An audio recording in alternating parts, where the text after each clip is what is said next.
Oh, there you go.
Nothing left for me to hate, so I can lay me down.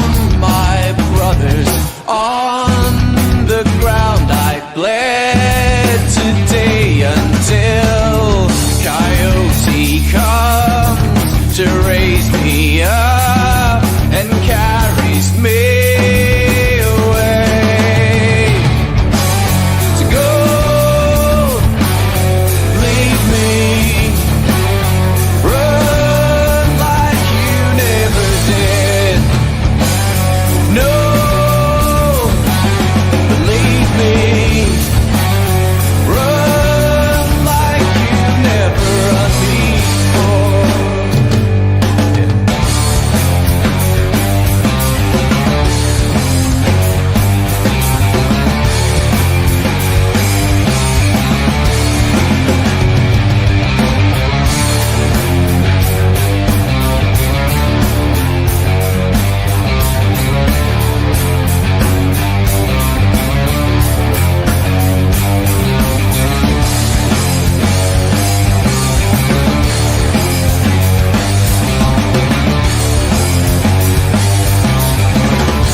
Good evening. Oh, I've done it again, Alan.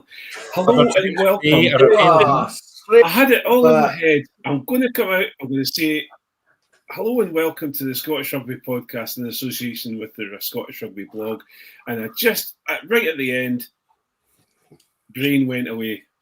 I tell you, it's Alan McDonald's fault. I believe me. Believe me, it is. Hello and welcome to the Scottish Rugby podcast. Whether you're out walking in the morning with your dogs, or if you're driving to work, or driving home from work, or sitting in a Thursday evening, trying not to talk about it being a Thursday evening.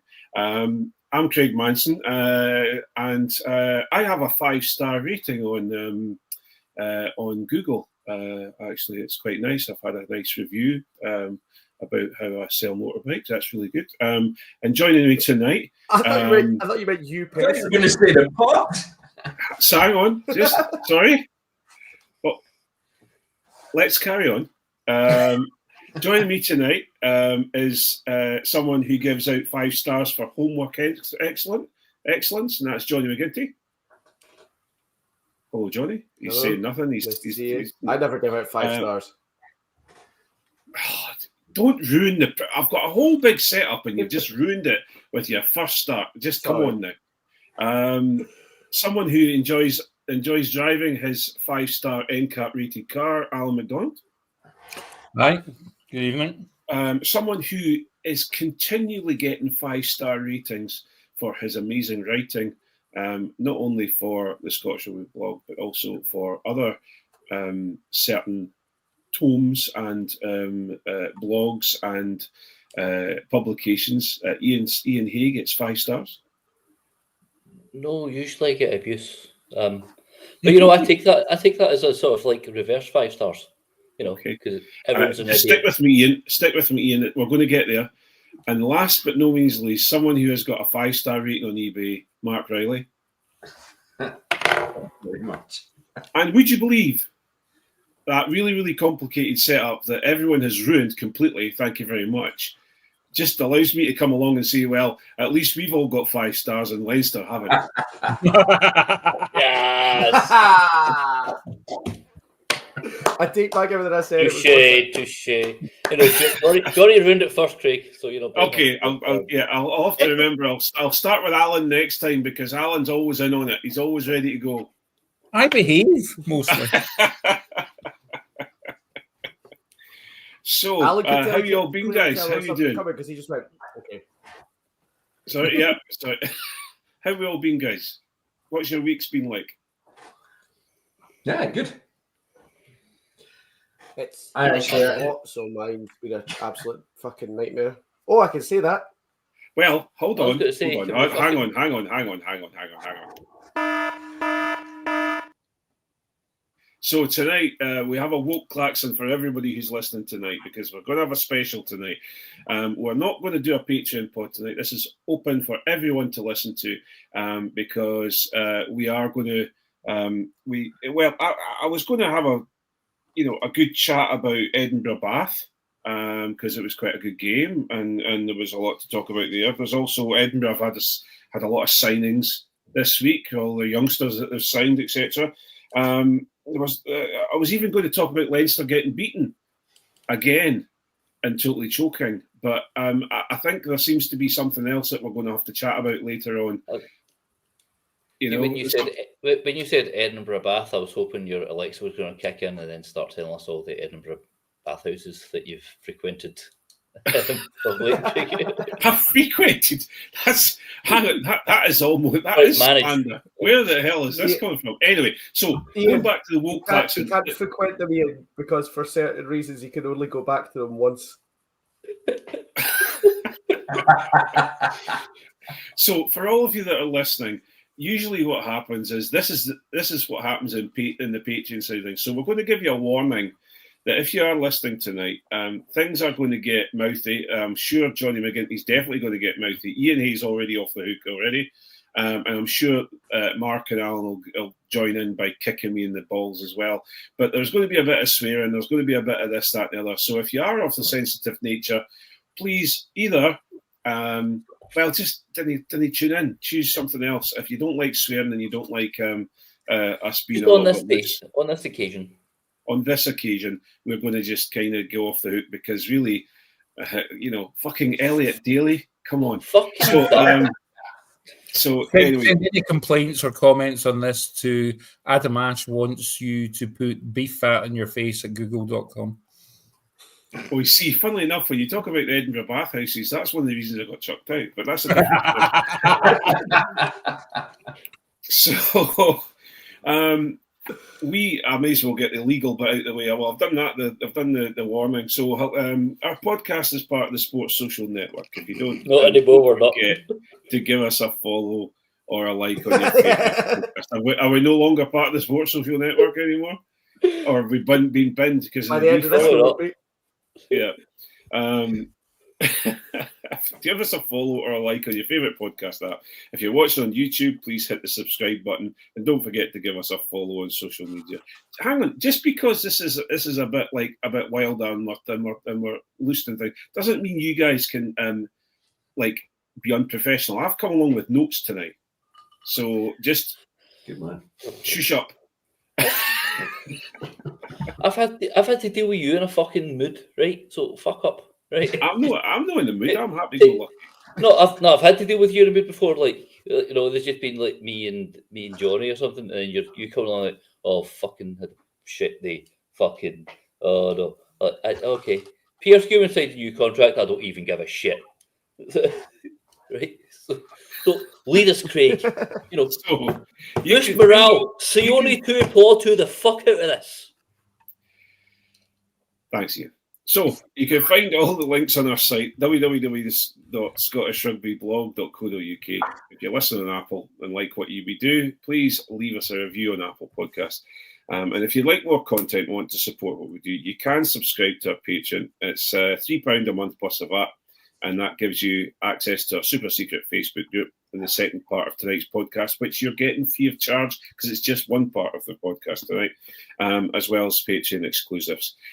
So that's the chat bit out of the way. So we are going to just move on because something happened today, and we may as well chat about it, boys, because that's what we're kind of here to do, and how we're going to work with everybody.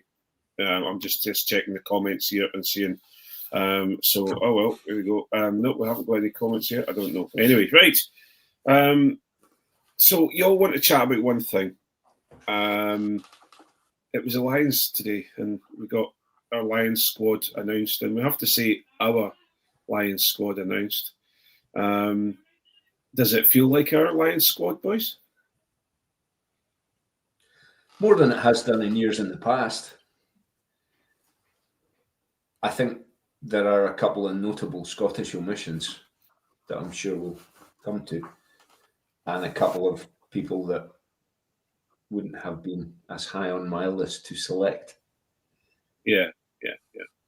Well, you know, looking at there's 8 Scotland players in the Lions. The Lions 40 players.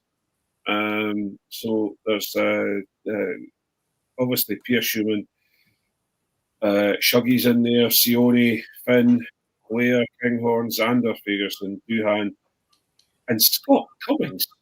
I think he's more shocked than others. I think I'm not really sure. Obviously, he got a letter from them telling them that he was going to be in the reckoning. Jonny McGinty, Scott Cummings. Where did that come from? Yeah, he wasn't one of my choices. I'm pleased for him. You know, you and I have spoken at length about Scott Cummings a lot, and we have quite different opinions of Scott Cummings. Even at my most defensive of Scott Cummings, I don't think I would have picked him as a Lion. But he's a great player. He obviously fits a need that they think they've got in the squad. So fair play to him. I think it's brilliant. I'm dead chuffed for him. Like, I will confess to not understanding the motivation for including him, but I'm absolutely buzzing that he's included. So I love Scott Cummings. I think I'm pleased for him. Yeah, I think we all have to be pleased for him because he is one of those players that we've kind of all going, oh, that's pretty cool. You know, because we weren't expecting it. Allan, you know, we really didn't really expect Scott Cummings to be coming along.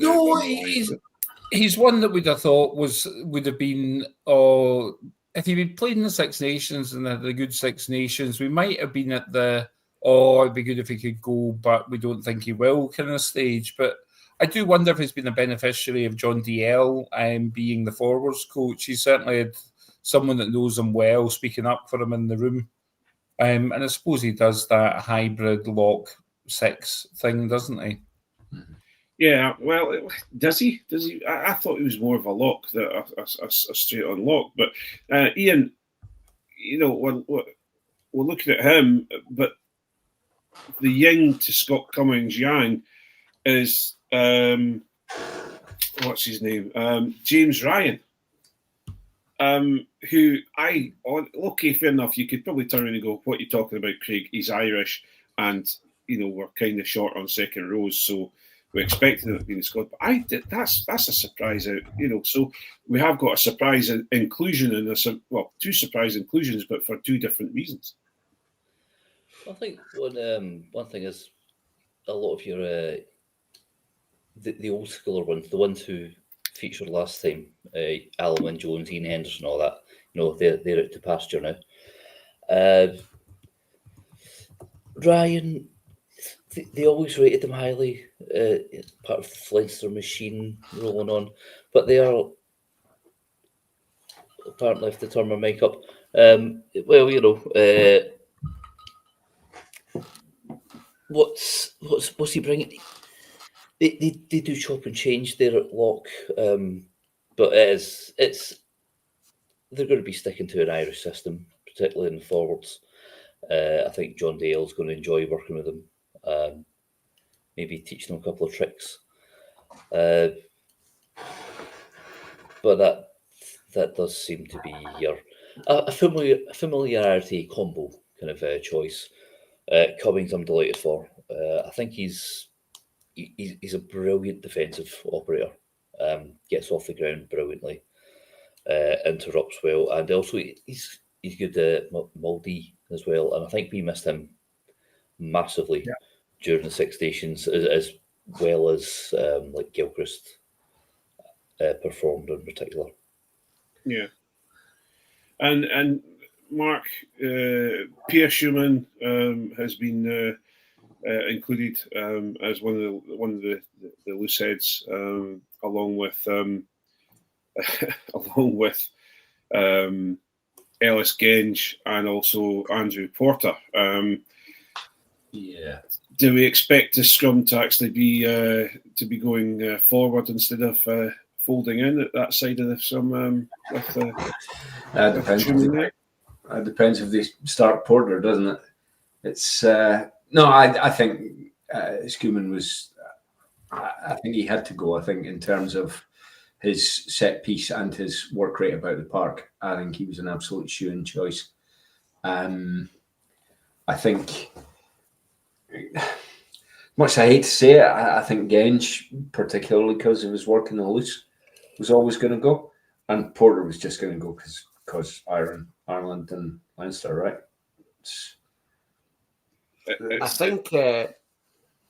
think Shuey probably owes Xander a couple of beers, because the only other kind of possible contender for loose head was Nicky Smith, and given the absolute working over that Xander gave him in the Champions Cup last 16, I think that pretty much did for his chances.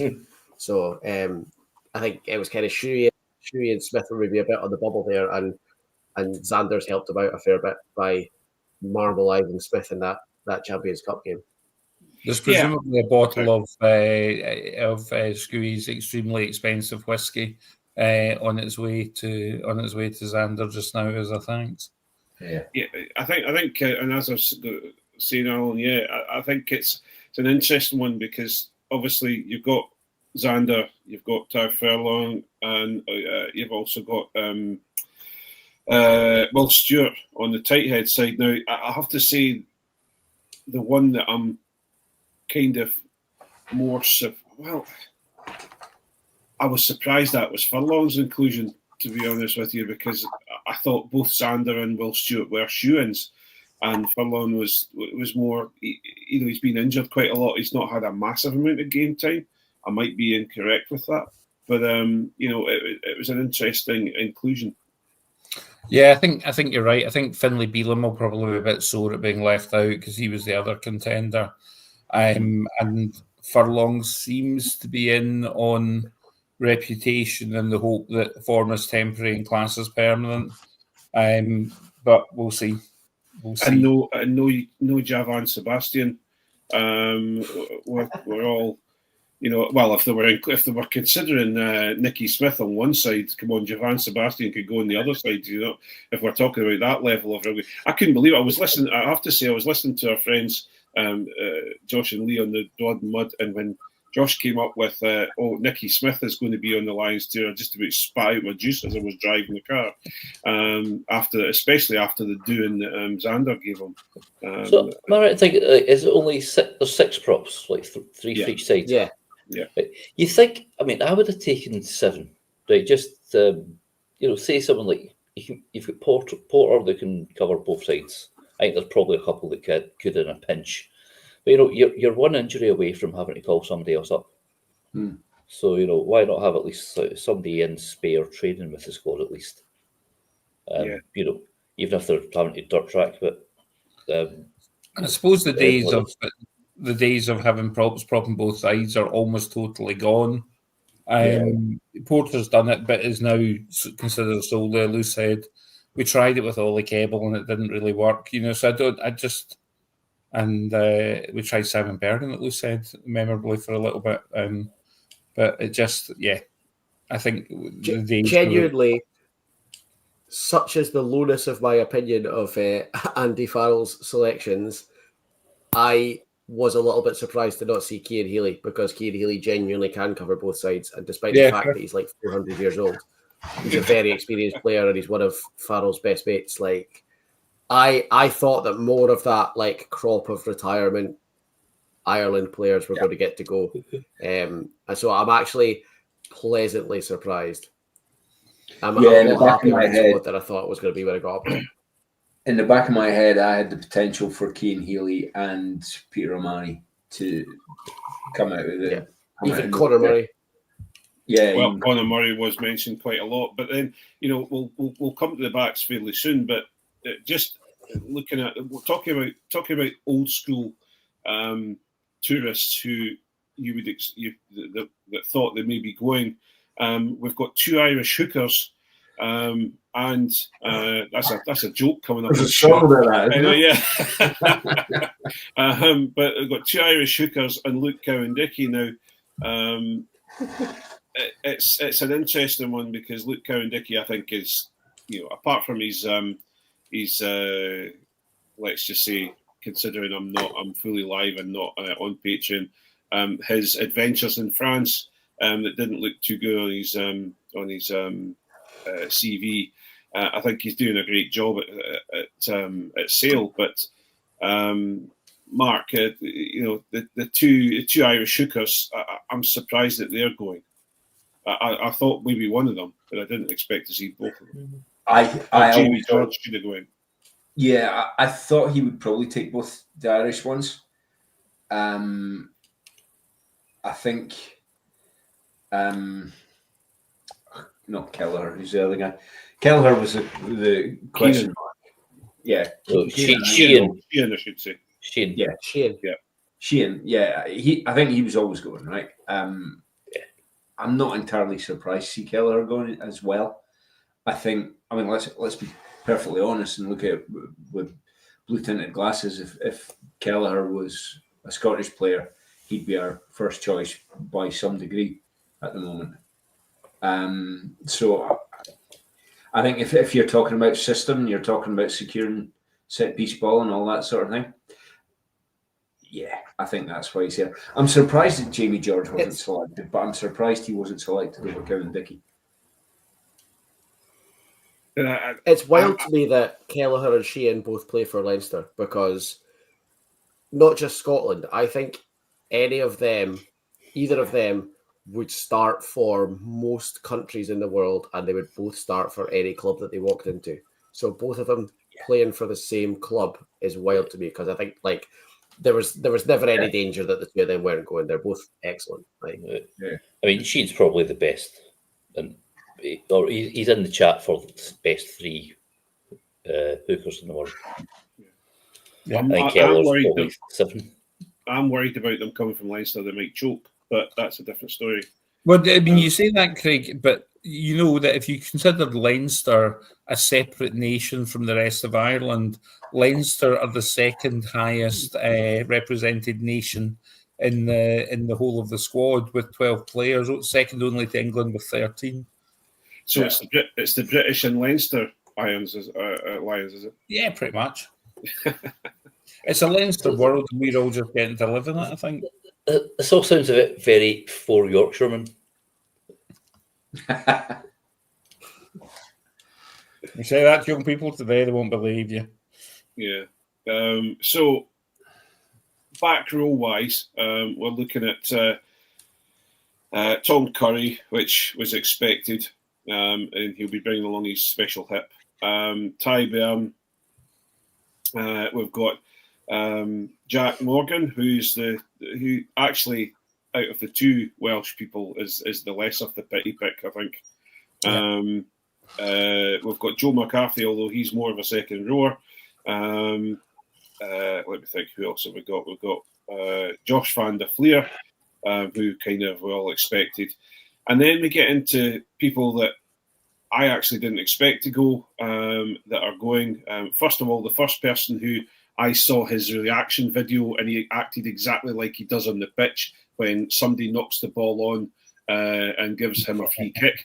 Ben Earl was screaming away to himself and his own wee self and clapping his hands and everything for himself. So Ben Earl's going, which out of all of the back rows, Alan, all of the back rows that are available, and let's just say that we're Scotland and we've got many a back rower that could have been going on a Lions tour.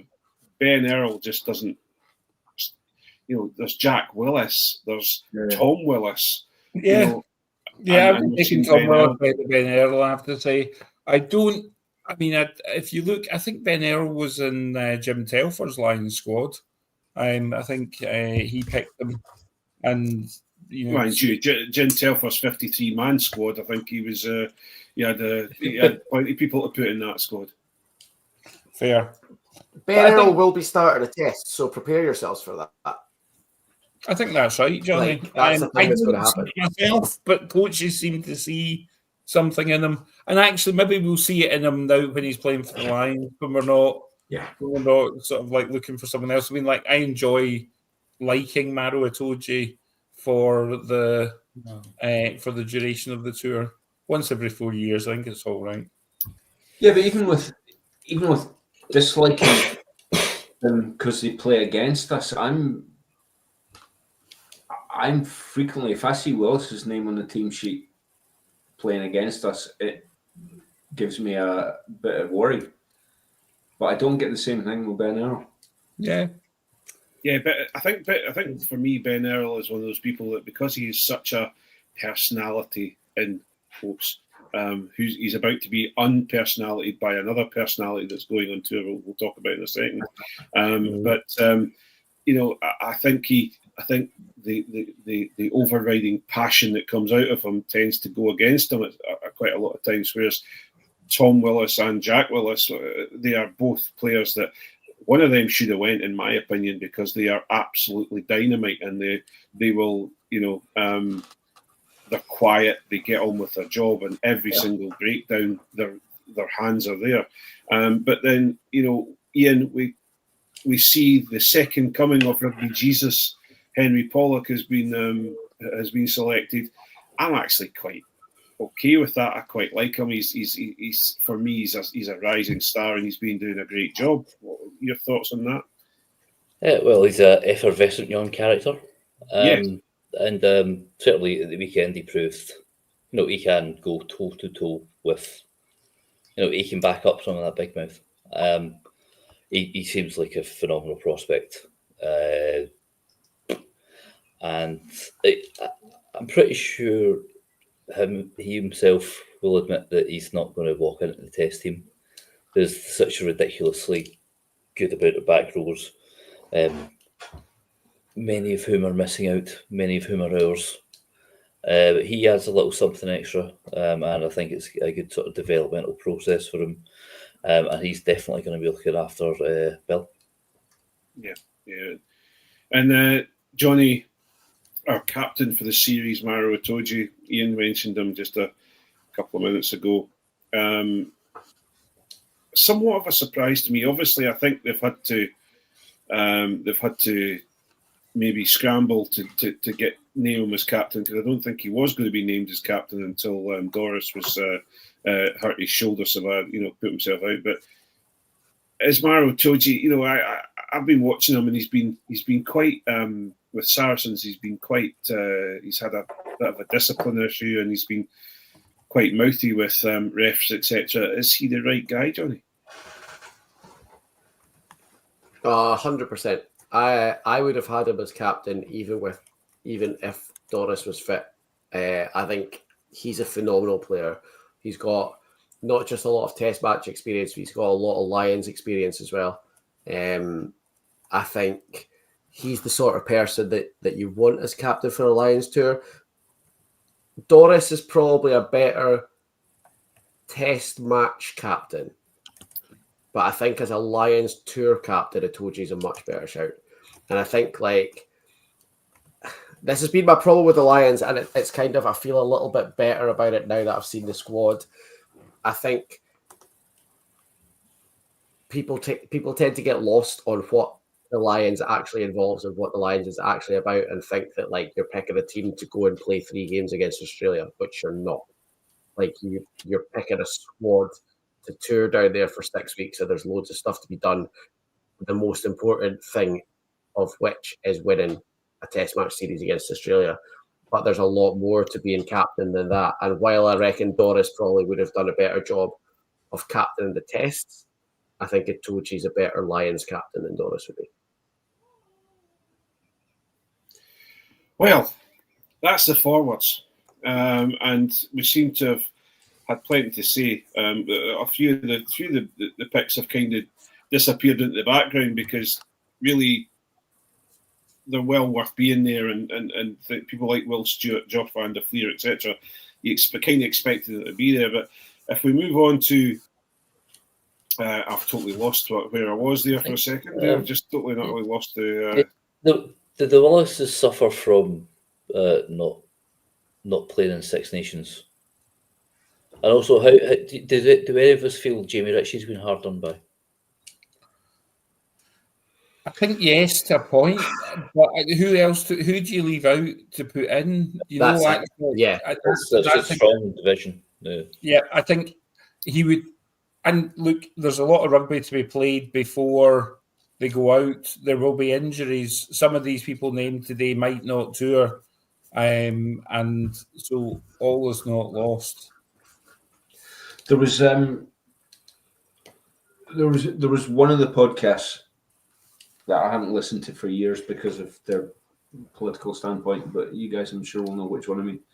And I think it wasn't the last Lions tour, but the one before that. Because I'd be driving from Peebles into Edinburgh listening to it, and they made a rule that you're not allowed to say should have picked Jamie Ritchie unless you can say instead of Van der Fleer. Yeah. And I think that's actually quite a solid way of looking at it, you know. So, look, can I just take this opportunity to say that Jamie Ritchie should be arrested, seeing as they're not going to be in playoffs. You see, well, do you know what? Speaking of that, though, because Josh from Blood and Mud made this point as well. Andy Farrell's apparently already publicly said he's not going to pick players for the Argentina game who are playing in the URC final. Now, what if the URC final is Leinster against Glasgow?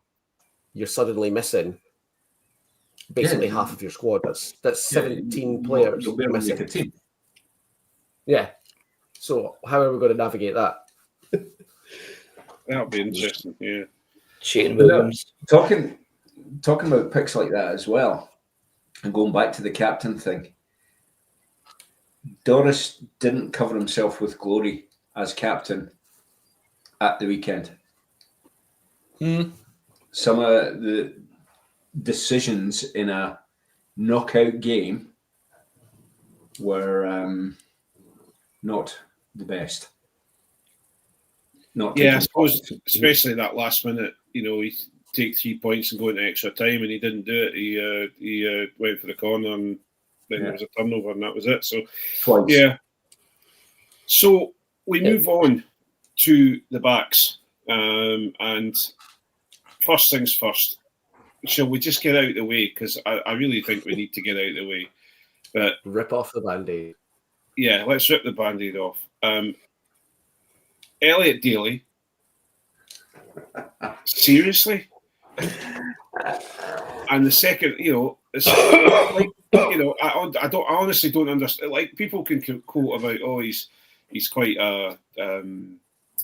what's the word? He's versatile. He's several players, and he plays in different positions. Every fucker's versatile.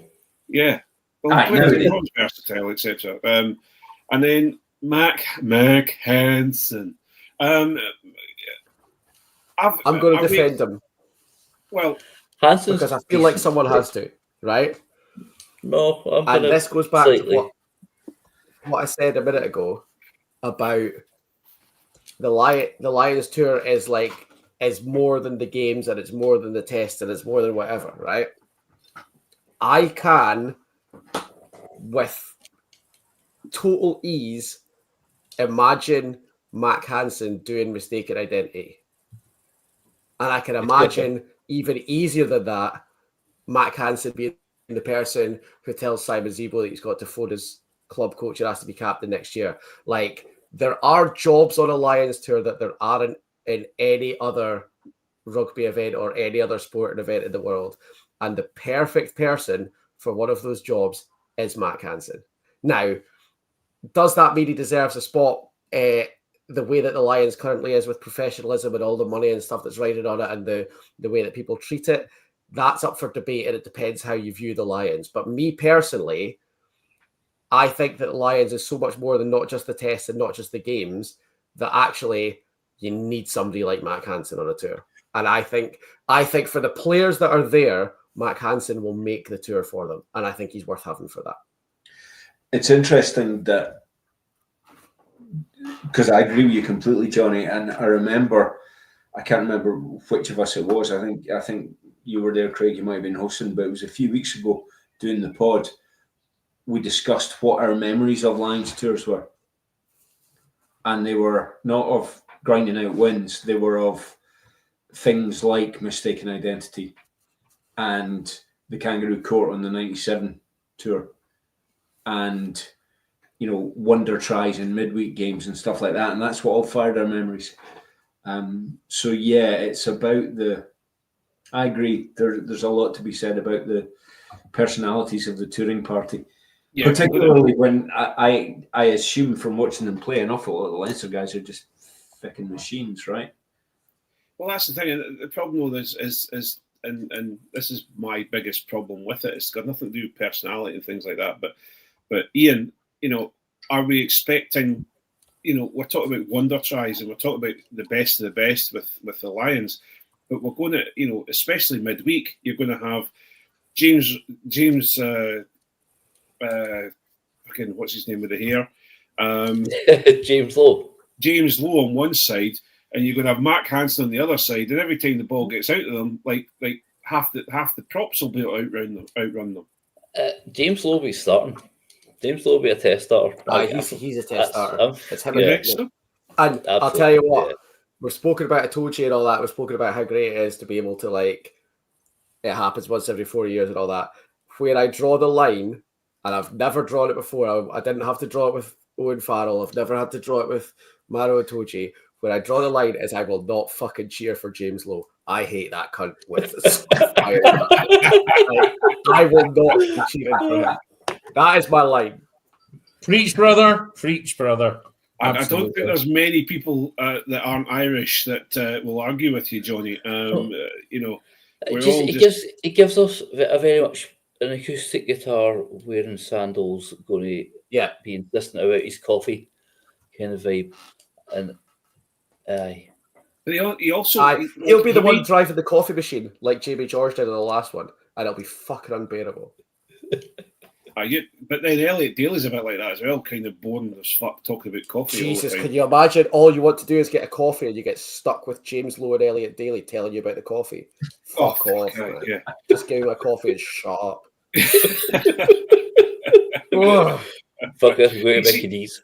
This is actually 70% Robusta, 30% Arabica, and it's been passed through CVET. Yeah, absolutely. People who know me know how much of a big deal this is to me, right? I'd go back up to my room and have a fucking sachet of Nescafe before I'd stand with James Lowe and Elliot Daly and let them make me a coffee. That's not fucking happening. So, with that in mind, then, and people that you are more excited about being on the tour, I think Tommy Freeman, if we're talking about the back of, you know, the back three, Tommy Freeman, I think, is one person that's going to be quite exciting to watch out in the wing, and that's the one thing I'm thinking to myself. Well, you know, looking at test starters, I would put Freeman above James Lowe. I would say that you're probably going to. I would have thought you'd have Duhan on one side, and sadly for us, Freeman on the other. I think Freeman and Lowe are both above Duhan. for Andy Farrell. So I think Freeman prefers his right, doesn't he? From what I've seen anyway. I think it would be low Freeman, with the possibility of Doohan. Although there should be Darcy Graham in the mix. Were we getting onto that? Was it? Have I just ruined that, Craig? Were you wanting to bring that in later? No, but we can talk about it now, because I think I was going to talk about players that have missed out, and maybe we should talk about that further down the line. But I'm absolutely fucking gutted for Darcy Graham. I think they've made a massive mistake. And everyone keeps talking about, he's not very good. He's not as good as others in the air. He's too small, and this, that, and the other. But he lights up a fucking game. And when you come to the Australians and how badly they can defend at times, he would absolutely rip them a new arsehole. And he did in the autumn. That's the thing. Yeah.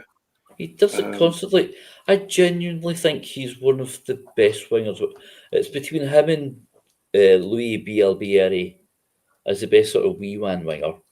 But Darcy Graham's a much better defender. The only thing Hansen maybe has on Graham is he's slightly better aerially, but the both of them hit rucks like fucking steam trains. Darcy can get you a turnover. He goes looking for work. He goes making tries as well as comes in off his wing. Graham is fucking sensational, right? I think he is better than any winger there, and I include Doohan van der Merwe in that. I would have fucking taken Darcy Graham before Doohan. I was about to say that. Yeah. If we're going to go by the, if you're picking him, who are you taking out? If I'm picking Darcy Graham, I'm taking out Doohan. Totally agree. I do think they are looking at sort of. I think they're looking at size, though, aren't they? Because you look at your 212s that they've taken, Aki and Tuipulotu. Although I wouldn't put it past them to play sort of Aki Pilotu in the centres at 12 and 13. But I think they're looking at size. I think moving on to the centres, I think you would be daft not to try out the Hugh Pilotu with Finn Russell. If you're going to have Finn Russell and you've got Hugh Pilotu in the centres, you'd be daft not to try that at some point, especially in training when you're getting ready, because I think that'll be devastating with Freeman on the wing. You could almost have four out of all the backs are going to be Scottish, because you then have Blair Kinghorn coming into the mix. But we'll talk about that in a second. But Hugh Jones, first tour, that's fabulous for him. Tuipulotu as well. They obviously, both of them looked incredibly emotional about it and happy to go. Everyone knew Ringrose and Aki were going to go because, well, part of the Irish squad, don't they? And they were going to pretty much go. No real surprises there then, Mark? I don't think so. There was always that talk in the back about Henshaw maybe going as well, but I think they rightly haven't. You could easily see a 10, 12, 13 Scottish access there. I think, as you all quite rightly said, I think the sad thing is that we don't have Darcy Graham on the end of that as well, because I think particularly the way these guys play behind a pack that can secure that amount of quick ball, getting it to Sione, who's a massive triple threat, and then Hugh Jones, who runs some beautiful lines. If we had speedy people in the back line ready to run off that, in the back three ready to run off that would be fantastic. I think I genuinely worry about the back threes that he's picked. I worry about their ability to come to realise quickly enough what Sione and Hugh Jones are doing instinctively. I think, and Jonny, you probably know a little bit more than I do, but looking at about backs more than anything, I was just in case anyone thought that I was admitting to that Jonny knows more than I do. But looking at Freeman, I think, is one of the only ones I would actually be pretty happy with on the end of an attacking shape from them. I think Lowe is just too. Lowe and Hansen are just too slow, in my opinion. But Jonny, fullbacks as well. You've then got the opportunity of fullbacks, and you've got obviously Blair Kinghorn, who is going to be tied up. Not so tied up that because he's not going to a European Cup final, but he's going to be tied up at the top 14. But you have also what's his name? I've lost his name. Keenan. And then obviously the original Rugby Jesus, all putting their hands in for 15 because really Rugby Jesus hasn't been taken for his 10. He's fantastic playing at 10, isn't he, Jonny? No, I think fullback is probably the position for the Test side where there's a most clear-cut competition. I also think it's a two-person competition because I don't think that Marcus Smith is in it. I can see either Blair Kinghorn or Hugo Keenan being the Test starter. And actually, I don't think many people would be upset either way. I think they're two excellent players, and they're basically going head to head for the Test fullback job. I think every other position for the Test team is either a bit of a crapshoot or there's a standout candidate in most places. But fullback, it could be either of them, and it'll go right down to the wire. I would imagine it'll be who plays better in the warm up games, who trains better. I don't think you'll have any idea before the start of the first Test who the Test fullback's going to be. But I think, to be honest, I'd be pretty happy with either. Sadly, I think Farrell prefers a 6-2 split. And for me, that screams to put Blair Kinghorn on the bench because he covers 14, 15 and a push 10. Well, as long as it's not Elliot Daly, that's fine. But you see, that's the worrying point is the fact that that's why fucking he's there. But Iain,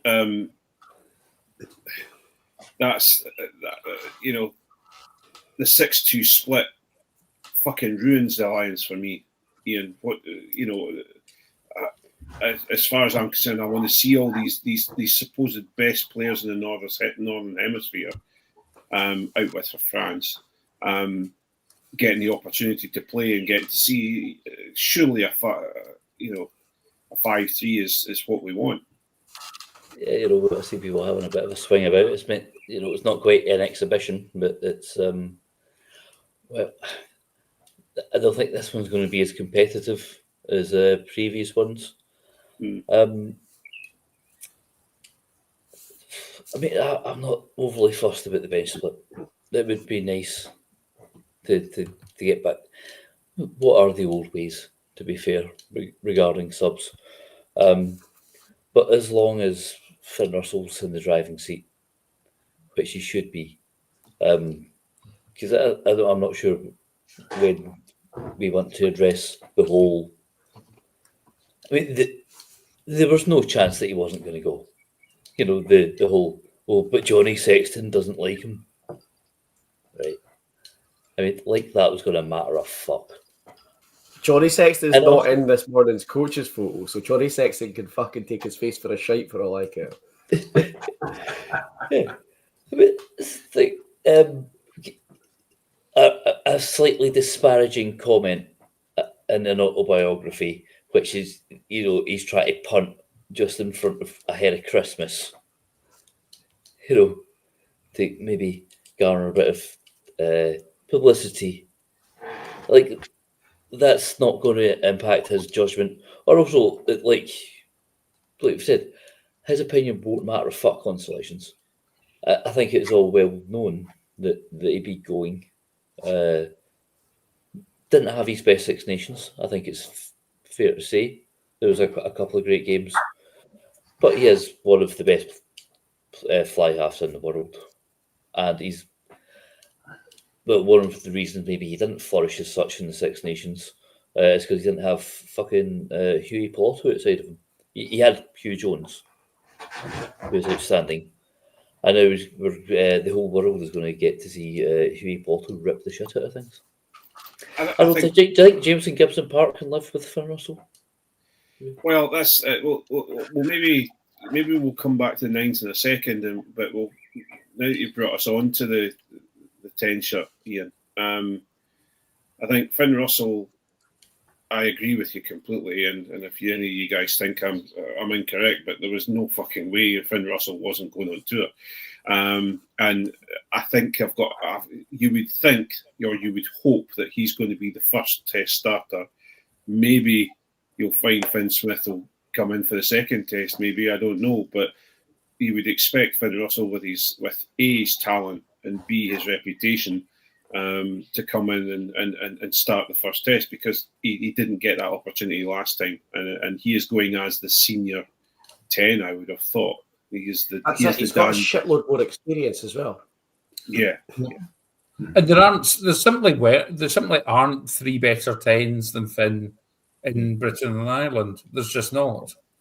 Well, I understand the need for Sexton it last time, so that could bigger Sexton Farrell.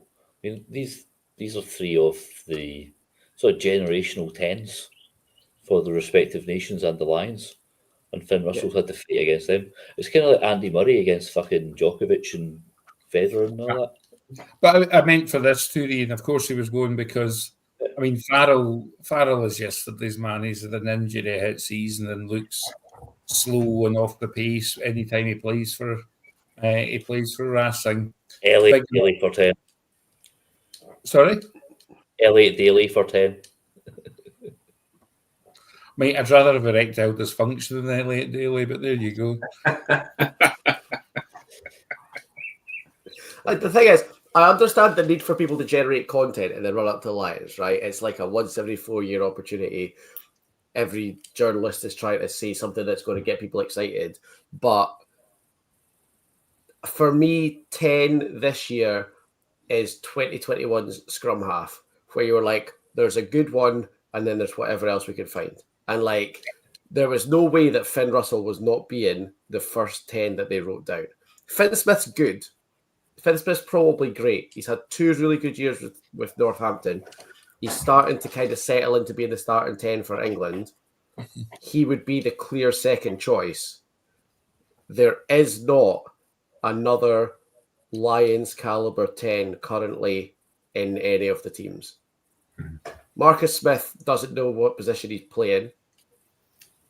Jack Crowley is good, but isn't being given a fair chance to be a starter for his team. The less we talk about Sam fucking Prendergast, the better. Unless you want to talk about his woeful defender on Saturday afternoon. There aren't 3 Lions caliber 10s this year. 4 years ago, we struggled for 3 really, really good scrum halves. This year, we are really struggling for 3 Lions caliber 10s, and Finn Russell is by far and away the best one. And anyone who was saying anything different is fucking deluded at best. It's equivalent to saying Dan Sheehan wouldn't have been picked at hooker, to be honest. Finn's that far ahead of the other 2. One of the things that I found incredible, and I did question it on some of the socials and things, was that so many of these commentators, as you say, Johnny, were saying, well, we're going to take 3 10s, so it'll be Sam Prendergast and 2 others. And I kept going out to them and saying, if he wasn't playing for Leinster, would he even be in the conversation? And I never got answers from more than a couple of people. And the couple of people who did answer both went, fuck no.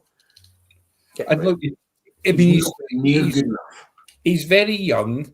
He looks like he has a huge amount of talent. There's a lot of gifted in the way he passes, the way he kicks. He passes well off either side.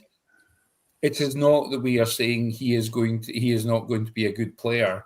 We are saying, and I think rightly, that he is undercooked at test level. And because of Ireland's succession planning after Jonny Sexton being messed up by both his longevity and Joey Carberry's knee knack, then that's why he's in at the moment. And they seem to be just hitching their start to that wagon, which is hitching the wagon to that star. More to the point. But that's fair enough. But that doesn't make him a Lions inclusion. Would that star be a 5th star? Or would that star be a non-5th star? I think that might be the problem. The star doesn't exist, Craig. It was the 5th star, and it just hasn't happened. That's why he's not in the squad. So, Iain, we talked about it earlier. You mentioned it earlier. We move on to the 9s, and this is about us finishing up with the team. Alex Mitchell, Jameson, Gibson Park, a fantastic whiskey, and also the Welsh pity pick, Thomas Williams. Now, I'm saying that because I'm doing it just to wind up the Welsh, but I see Thomas Williams as the Ali Price of 2021, or I think he's going to come into his own on this tour, because I've been quite impressed with him at Gloucester. But at Gloucester is a different thing, I suppose, than international rugby. But what do you think? Yeah, I suppose he was kind of in a logjam of decent Welsh 9s, sort of with Gareth Davis, Rhys Webb as well, and all that kind of. I think Rhys Webb was at the top of that chain. Obviously, he's not had much of a chance to shine with Wales' current results and what have you. He is a good player.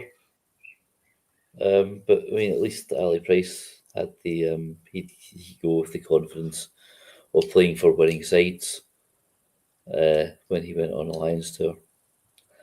I mean, game-wise, Gibson Park's going to start because it's Sandy Farrell, and also Gibson Park is a fucking excellent scrum half. Let's not piss around about that. Does a lot of.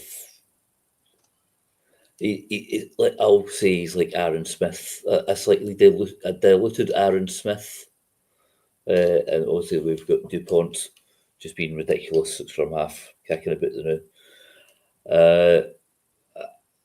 And then Russell can do whatever the fuck anyone asks him to do. And then if that's not going right, he will do what he wants to do. And results will happen. So do you think... I think... sorry, Jonny, then, do you think Gibson Park, as Iain says, will be obviously the starter? Do you think him... Who do you... Well, or which 9 do you see gelling more with Finn Russell? Because obviously I think Thomas Williams will probably be the Cats in the Rave pick. But what's your thoughts? Yeah, so this is the thing. He's got a power of work to do to make it happen, because he's comfortably the third choice scrum half. But I also think Thomas Williams is the one who's got the best chance of being able to live with Finn Russell and Huey Pilotu. If that's the way they end up deciding that they want to go, I think Thomas Williams fits that game plan better than Jameson Gibson Park does. But there's a lot of people have to do a lot of work for that to transpire. I think you probably have to have a faith in Finn and Sione and huge ability that Andy Farrell probably doesn't have. You've got to have a game plan that fits around those things that probably is not the game plan that they want to play. But give it a few weeks of training and a couple of warm-up games, and if it becomes clear that it is Finn and it's the Scottish midfield and we're going to try and play the way that the Scottish attack would play, I think Thomas Williams is the one that fits that the best. But there's a lot that's got to happen for that to kind of shake out the way out that way. It's more likely to go towards Gibson Park and fit the game plan around that, I would think. Yeah, and Mark, does that then mean that Alex Mitchell is going to be the midweek starter at 9? It certainly sounds like it. To be perfectly honest, I was kind of surprised. I know a lot of people have said for a long while that Mitchell should be the guy to go. I don't think he's been playing that great. I easily could have seen Ben White going ahead of him. But yeah, if you're talking about, I mean, as the guys have just said, if you're talking about they go with the Irish system, it's going to be Jameson Gibson Park, right? And he is a fantastic player. They all are. Well, most of them. Thomas Williams. Yeah, it'll be interesting. I'm not sold on him at all as a player. But I do get the point that if they want to play more speed of ball and that kind of amazing ruck speed that we need to play the Scottish way, then yeah, he's probably the guy. So yeah, Alex Mitchell is there as coverage and dirt track. Mm-hmm. So the more I think about it, sorry to interrupt there. No, on you go, buddy. See, just the more I think about it, the more pointless I think. I mean, Gary Ringrose is just a 13. That's all he does, right? You know, we never see him filling in at 12. You know, Aki or Henshaw, they can go in or out. You know, we see wingers move in, but Ringrose just like exclusively plays at 13. We know he doesn't have a great injury record. So if we're taking just him as, you know, you're only taking 4 centres and then Elliot Daly. It just seems a bit strange. I would have taken Henshaw ahead of Ringrose. I prefer Henshaw as well. When I was writing my squad, I put Henshaw in and not Ringrose. I think Henshaw's race is run, though, isn't it? He just, I mean, like he's been, don't get me wrong, I really like Robbie Henshaw as a player. He's been fantastic, but he just seems to have crested the hill and been the way down more so than Bundy Aki, I have to say. Also, Craig, just, I don't know, this might be a sore point for you. Do you think Ollie Lawrence would have got in? I think I have. It's a difficult one, Ian, because I rate him incredibly, and I would say he would be one person that would be threatening Bundy Aki's place. Now, obviously, Bundy Aki is going to go because he's Irish, and that's the way it is. But Ollie Lawrence works so incredibly well with Finn Russell, and he does. You know, he may not be the distributor that Sione is, because as we all know, you know, Sione's, the ball goes from Finn to Sione quite, was it 90% of the time. But what I like about Lawrence is his fend. He takes a soft, you know, he'll take a hard shoulder or a soft shoulder and still get through. And I'm increasingly impressed with him. I think if with him being injured, obviously takes that decision out of the way, but it would have been a difficult one. Mind you, I think Andy Farrell's had a fairly difficult choice, especially considering his boy was tapping him on the shoulder and saying, "Can I come too?" But I think it's I'm incredible. I've just got a lot of time for Ollie Lawrence, and I just think it would have been nice to have seen him go if he wasn't injured, and I think there was a big chance of him going. But so, actually, talking about that, while we're talking about that, who, in you guys' opinion, needs to book a holiday to New Zealand or surrounding area of Australia? Jonny, do you think Darcy should be booking a holiday? I think it probably is Darcy. Yeah, I think he's the one who has the best chance to be involved should an injury come up. And obviously we don't know how things are going for Duhan, whether he's going to make it, whether he's going to be fit.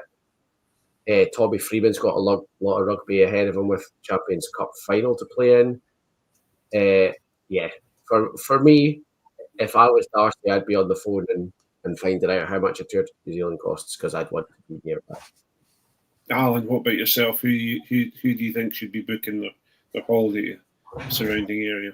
I mean, Jamie Ritchie's got to be close to being the next cab off the rank in the back row, hasn't he? You can't, who would you pick? I suppose Tom Willis or Jack Willis are other options, but I think Jamie Ritchie's been in such a great vein of form that I'd be looking at a wee holiday in the Cook Islands. And if he doesn't get picked, he's had a lovely time. And Mark, any additions to yourself? I don't think so. I think Jamie Ritchie's probably in with a good shout.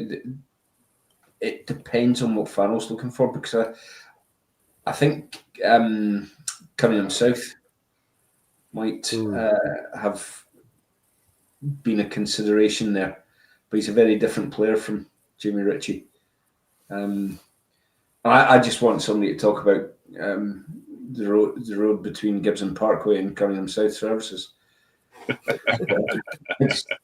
I just keep that to happen. Right? When it comes to Cunningham South, I keep every time I hear him, I think to myself, it's that Chenandler Bong. Misk Chenandler Bong of Friends every time he comes up. But Iain, you were just I used to live in Cunningham North. Iain, you were just gesticulating there, and actually I think you were just about to discuss the modern day version of Elliot Daly. You've got someone you think should be booking a holiday down there. Yeah, one who's proven he's a much better defender. I remember thinking that first Elliot Daly's best position was 13.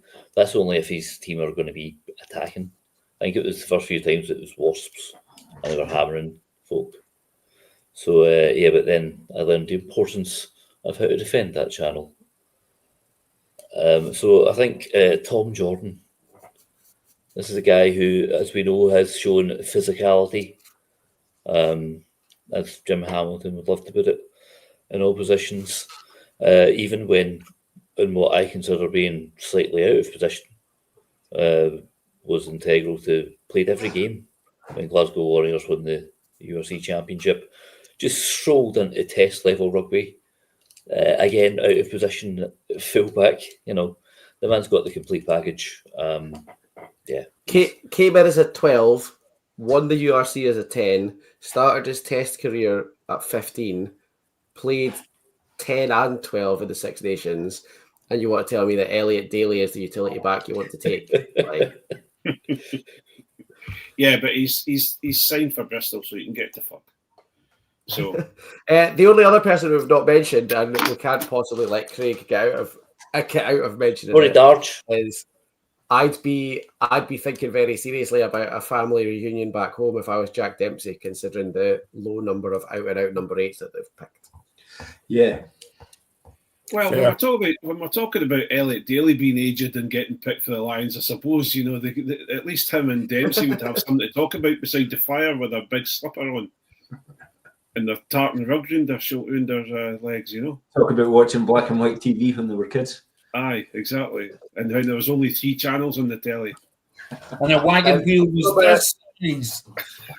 From a very important Glasgow supporters' point of view, a quick moment for the fact that there's only one Munster player in the entire team, in the entire squad.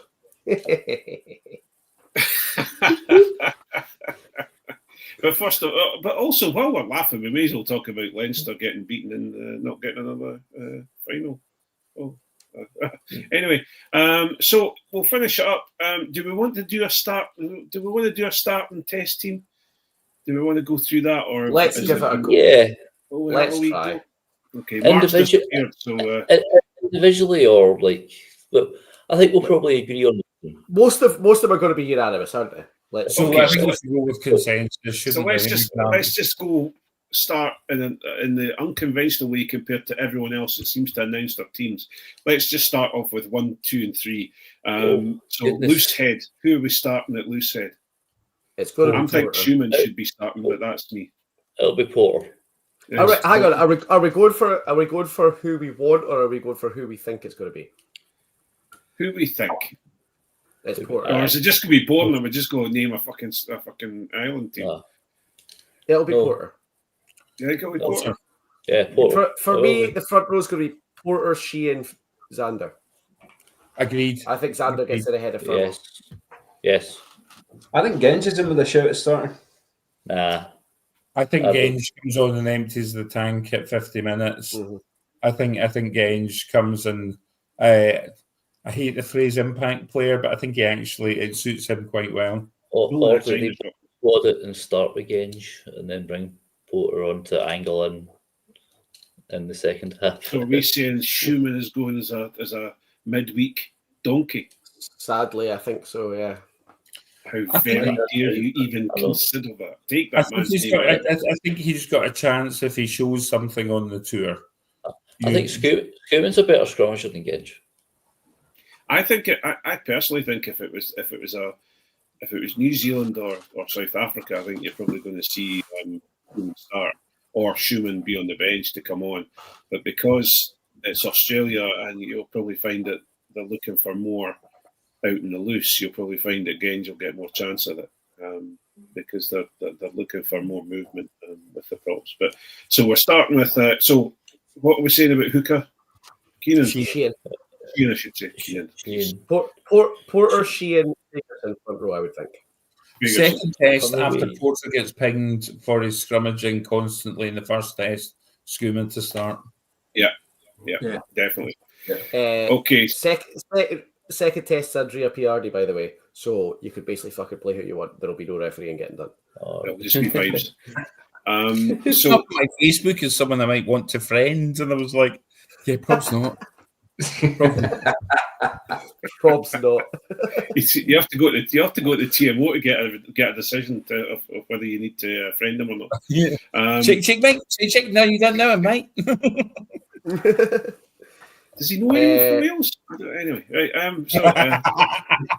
I told you in McCarthy. Well, you see, now I've got a little bit of a thing here, Johnny. Right? I think Scott Cummings. Oh, I bet you do. Easy Tiger. I think Scott Cummings is going to get a start In the test. Yeah. I told you Cummings. Yeah. You know that's a fucking great. Well, wait, is there a joke coming? No. Honestly, isn't. All I think is I'm just have this thing in my mind that all of us have been taken aback at Scott Cummings being added in. He's seen something in him. He's there to add and beard it. Isn't he? Tell you. That's an opportunity. I'm prepared to go for it if you're all on board. I don't think. I think you'll have a second. I think you'll have Ty Byrne in there. I'm sure. I think Byrne. The Welsh guy. Byrne's essentially a lawful these days, isn't he? Yeah. He's a bit older, so. Yeah, he's like Ian Henderson, because Mike Henderson used to sort of flip between. Yeah.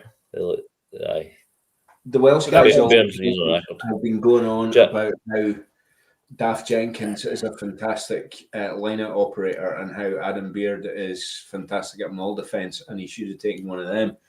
And actually, I think that's why he's taking Cummings, because Cummings does both very well.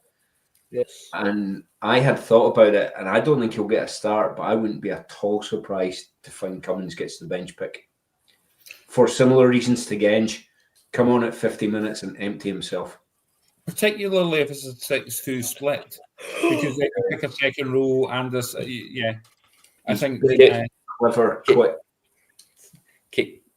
Dare we call this episode "Cummings all over your beard"? No, we do not dare. That's copyright. That's fucking brilliant. I'm sorry, that's it. We can. That is fucking brilliant. Anyway, right, okay. So I don't think we'll go for it, but we'll see. Oh no, Sean, are we doing the Toji and Cummings then, or are we doing the? I think it's Toji and Byrne. I think Byrne. Right. Can we not go to Toji and Cummings and put Byrne at 6? No, because Tom Curry is going to be 6. Well, this is the next question. What's our back three then? Cummings, it's going to be Curry, Van der Fleer, Earl. Cummings, Van der Fleer, Conan. Cummings? Sorry. Curry. I was going to say, can't be in two places at once. Morgan, Van der Fleer, Conan. Well, you see, that's the thing about Morgan. I'm actually interested to see how that goes. So I'm writing this down here. So pick never gets to go in the test. That's true. Yeah. Okay. So Curry, Earl, and Van der Fleer on the back row. Or is that what we're talking? That would be mine. Curry, Van der Fleer, Earl would be mine, but I could see why it might be Conan instead of Earl. I'd put Conan, and I think that's what I think. Byrne and the Toji, if you have them both in the second row, give you so much ability over the ball. Like Byrne's like an acromagalic octopus at the breakdown. Boy's just got limbs everywhere. I think he's great. He's also got Byrne. He's also as good an actor as fucking Johnny Sexton. But so am I putting who am I putting at 8? Conan. Yeah. Conan at 8. Actually, I really So like. are we all agree? No, I really like Under Conan. player at I 7? think he'll pick Earl. Yeah. I think Earl's versatile, which means he's versatile across the back row, which means he's just not quite good enough in all three positions. He'd celebrate fucking lacing up his boots correctly. Sorry. I just can't be doing with a fucking shouting and screaming just because somebody's knocked the ball and fuck off. Anyway, right, starting 9, obviously. Nobody thinking we'll start Pollock anywhere in the back row. No, God. Now, I don't think so. Again, I've got a hot take on that one. I think if we're 2-0 up in the test, I think he'll start a test in the third. I can see that. They'll put him in the midweek for the first couple of games, and then and he'll also play against Argentina. I'm sure they'll play him against Argentina. Right, 9. Gibson Park. Highland Park. Yeah. But Gibson Park sounds like a blend, like a multi-corporate blend. I mean, he's a blended malt, Ian. He's not. Yeah, I thought it was just a blended gash, whatever's left over in the sweetens. No, that's Thomas. So Finn's starting, obviously, right? Yeah. Who's outside Finn? Are we going for it? Huey Piloto. Yeah. Huey Piloto all the way. Let's do it. I think both Irish centres have to work hard to displace them. Personally, I think there's usually works against us, doesn't it? Combinations, short time, etc. But actually, that's the best argument for Finn and Huey Piloto. Yeah. The three of them are basically telepathic at this point. Here's the question, right? So, see if Huey Piloto doesn't work, which one of the Irish two comes in to replace them? I think if it doesn't work, I think they'll go for Piloto and Aki. I think they'll go for the. I think if it doesn't work, they'll go for Aki and Jones. I think they'll keep Piloto because Aki doesn't distribute as well as Piloto, and I think you might even find and here's a real hot take. You find Freeman coming in at 13. That would put them in. Sit there and be wrong when you're wrong. It was Freeman that played 13. Let me just hit me over saying there. You've also got to remember that Hugh Jones has been injured, so he's just coming back as well. But don't get me wrong. When England started mucking about with Freddie Stewart and stuff, was it not Freeman that went to 13? Yeah. So it wouldn't be the first time. He plays at 13 at Saints as well sometimes. Look, the nice thing about these centre pairings is, you could look at Aki and Jones, you could look at Piloto and Ringrose. Actually, any of the combinations would be interesting to watch. And I wouldn't be mad at any of the combinations as much as I love Huey Piloto. I think, to answer my own question, I agree with Finn Jonny. Smith 10, Finn Russell 12, Elliot Daly 13. That's a I hate how right that might end up being. I think they would go to Aki Jones first. I think that would be. I think Huey Piloto is the first choice, and I think Aki and Jones is probably the second choice after that. I'm not sure because I think Hugh Jones was outstanding in the Six Nations without Sione. And I think that probably not wrong. I think he's come back incredibly well from where he was in these Harlequins heyday. But so back three. I'm going to stand here and tell you it's Kinghorn is at 15. Yeah, I think Lowe, Freeman, Kinghorn. Yeah, because actually, if they go for a 6-2 split, Kinghorn could cover the wing, and you could put Marcus Smith on the bench covering 10 and 15. So I think shut your filthy whore mouth right now, Alan McDonald. No, I think he's probably right though. I think it was a 6-2 split. The bench, much as I hate it, is Marcus Smith and Elliot Daly. See, I think you go Keenan and Lowe. That is your 6-2 bench, Ian, like it or not. Like a lot of things that we don't You like have are to going have to a happen scrum this half week. on there, surely. Yeah. Surely, Yeah, so I suppose, yeah. 6-2 benches would be possibly 'Cause- Kinghorn. Because they've not Kinghorn, taken Mitchell. Jacoby, you see, that's the problem. Indeed.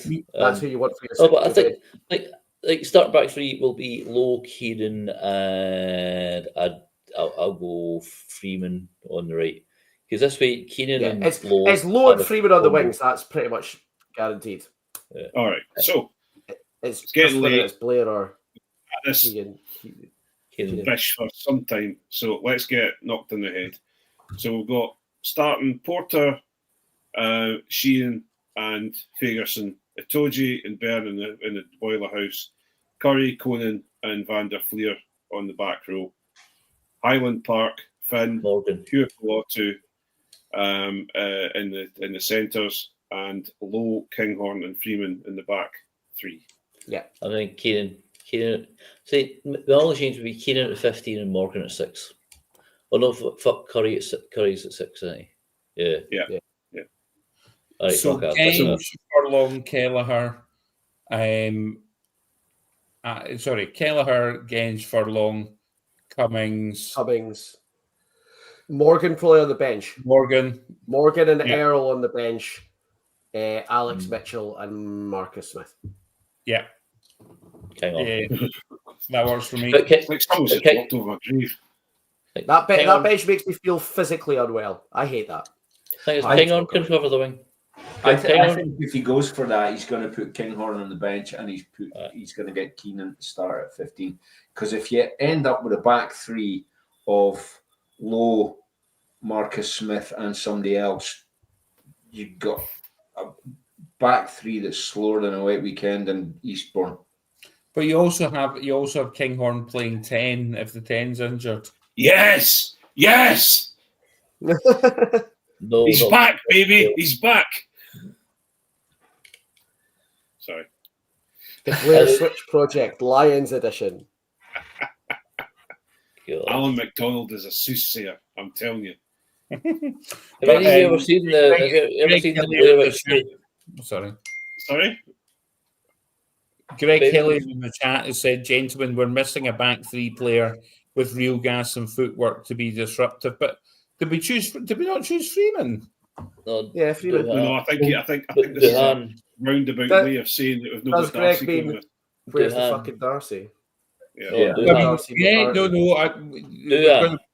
We can only piss with the cock we've got. We don't have Darcy, unfortunately. Doohan's not really got footwork, has he? Yeah. Fuck's sake. Do we not... The Twickenham try where he had ballet feet, it was like fucking watching Fred Flintstone bowl. And then went off like a fucking turbocharged rocket. Ian, sometimes I could hug you, mate. I tell you. I mean, that is genius, I have to say. This is why you're paid the big bucks for writing, mate. That's it, that's it. I know, but the tragic thing about Mark getting relegated was I don't get petrol money anymore.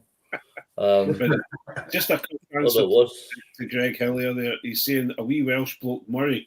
Well, it's okay. Blair Murray. I'd rather have Andy Murray than Blair Murray. Living at his parents' house in New Zealand anyway, so don't worry about it. He'll be called up because he'll be down at home. Anyway, sorry, no, not that the Welsh ever bring in project players at all. Blair Murray will be the sickest geography 6 you'll ever see in your life. Yeah. Blair Murray's got about as much chance of joining the Lions tour as me, and I do mean me, not me. Fucking Mosesi Tuipulotu will be visiting Greenock Granny, and that'll be him. Right, that is it, gentlemen. Thank you to all of you for joining us on this rather chaotic but getting to the point podcast tonight. I hope you enjoyed it. We've had it's cheered me up. I was getting a bit Lions kind of. It was almost like a damp squib whenever Elliot Daly's name was mentioned and Mac Hansen. Every time I see Mac Hansen, I just think of that South Park. What's it? Team America when Mac Hansen. Oh, Mac Hansen. The fact I'll tell you right now that the things that come off the DVD that people remember will feature Matt Hansen. Oh, didn't he say that to Jonny? Because then it'll be forced and it'll look fucking terrible. You know what? No, do you know what? Right, Matt Hansen is class. He's really funny, I'm all for forced, like Finn Russell having to say he actually quite likes fucking Farrell. Sadly, I think he meant that. Because he did go, I didn't expect it, but Owen Farrell was all right.